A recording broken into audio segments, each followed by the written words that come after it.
Police Minister Bheki Cele is now looking at the safety of police stations after the police union Popcru has warned that not all police stations are secure. Several police stations, particularly in rural areas, have been robbed of guns. And in Pata, a person was shot dead by her husband. Police reportedly hid under a table. Andrew Whitfield is the DA's Shadow Minister of Police. Andrew, good afternoon to you. Police stations should be probably the safest places in the country. Why are they turning out to be so dangerous? Yeah, they absolutely should be, Stephen. They should be an impenetrable fortress to criminals. But more importantly, no criminal in their right mind should ever consider entering a police station to commit a crime. And I think so it speaks to the issues of security at police stations, but also the level of trust in the ability of the police to do their job. And I think that's the scariest part of all of this. But, you know, this is not new. There have been calls for the police ministry to boost up, beef up the security at police stations for many years. We had 5 police officers shot dead in Ngcobo in the Eastern Cape, and we've just had firearms stolen and police held up in Mpumalanga. Every year we see the same thing happen, but we don't seem to see the improvements in security upgrades. What would you do to make police stations safer then? And I mean, it's easy to say more bars, more windows, make it harder to get in. But victims, I mean, people who've been assaulted, women who've been raped, they need to be able to go into a police station quite easily.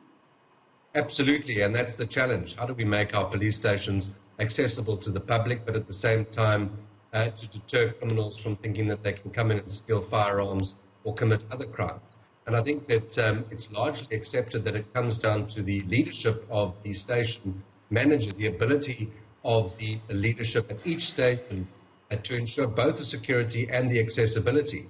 And that comes right down to issues of making sure vehicles are maintenance and that the police station runs and operates correctly. All of those elements are deterrents for criminals. If a criminal believes that a police station is run well, that it's well lit, that it is accessible to the public, and that there are appropriate measures such as CCTV cameras, I can assure you that I believe that those would be sufficient deterrents to keep the criminals at bay. I mean, you mentioned the issue of lighting, and I mean, lighting is really important here, isn't it? I mean, these things seem to happen in the dark. Absolutely. I've visited a number of police stations across the country, in particular in the Eastern Cape and the deep rural Eastern Cape, where we see a lack of response from police to crimes. And I mean, you can simply walk into a police station, there are no CCTV cameras at night, very, very little lighting in many instances.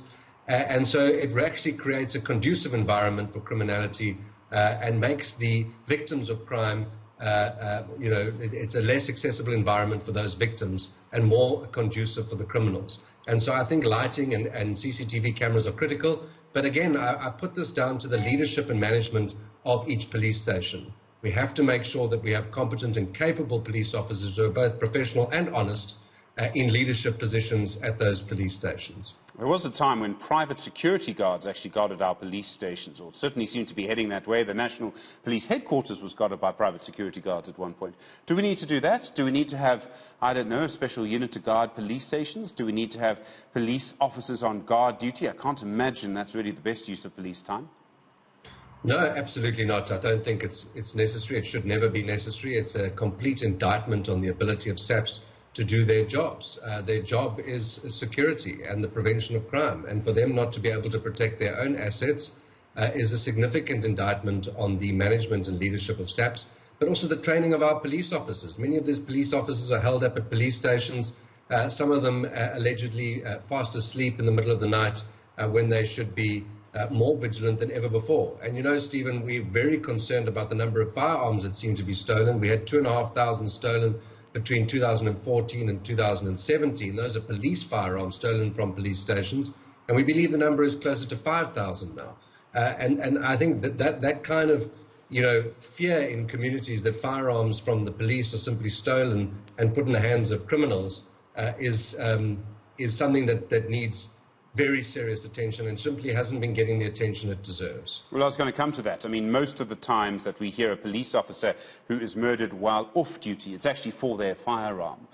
I mean, it's easy to say maybe police officers shouldn't all be armed, but I wouldn't want to be a police officer without a gun, frankly, at this stage. I mean, do we need to look at changing the policy on guns and maybe how they're kept in police stations?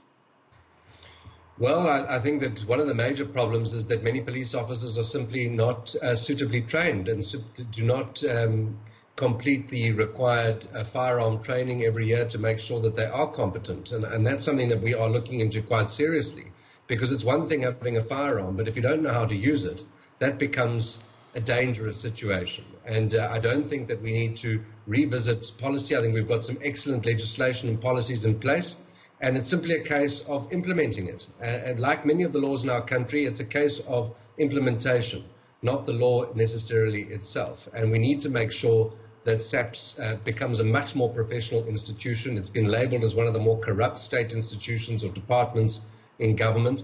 And we need to turn that around. We've got many professional and honest, upstanding members of the police service, but then there are many opportunists who, quite frankly, are in collaboration with many criminals. And we've seen that when it comes to firearms. We've had police officers arrested and prosecuted for dealing in SAPS firearms from armories. We've got private firearms that have been submitted due to firearm amnesty, and those people have been given a guarantee that their firearms will be safe.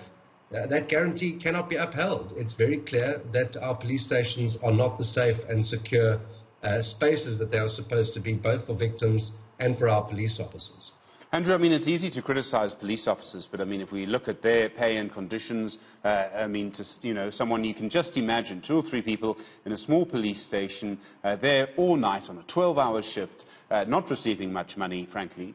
I mean, it's easy to be critical, but in a way, being a police officer in South Africa is an incredibly tough job. Absolutely, and that's why I've just paid tribute to those upstanding and honest police officers, many of whom earn the same salary as those who are not honest and professional. And so I think it's a case of integrity and ethics, and I believe that it comes back to the issue of training of our police officers to make sure that they are fit for purpose and that they are genuinely passionate about keeping their communities safe. I think that generally our low-end civil servants are simply, in many cases, abused, and they don't receive the pay that they deserve. But that's no excuse for breaking the law when your job is to uphold the law. And if you are employed to do so, then that's what you must do. And if you're not up to the job, then you need to find another job. Bheki Cele, I know a lot of police experts who quite like the fact that he's leading the police as the minister. Of course, he's not in charge. The police commissioner is. Do you have faith in his leadership? Do you believe that things are going to start turning around? We've seen changes with police crime intelligence, for example. Well, I think we've got an excellent national police commissioner. I don't believe that our police minister is the best possible person for the job. Quite frankly, I find in many instances his comments are reckless. I think that he is more in favor or more interested in getting in front of a camera than he is about actually turning SAPS around. And what we haven't seen is the significant institutional reforms. Remember, he was a police commissioner. He has been the minister before, and he's the minister again. He's been the minister for a number of years, and we're not seeing the kind of institutional reforms and turnaround plans in place that are required to ensure, for example, in this instance, that our police stations are safe and secure. This is a legacy issue. It goes back from when he was the National Police Commissioner.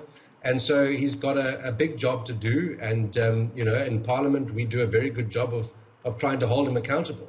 But he has to step up his game, and he has to provide as much support to the National Police Commissioner as possible.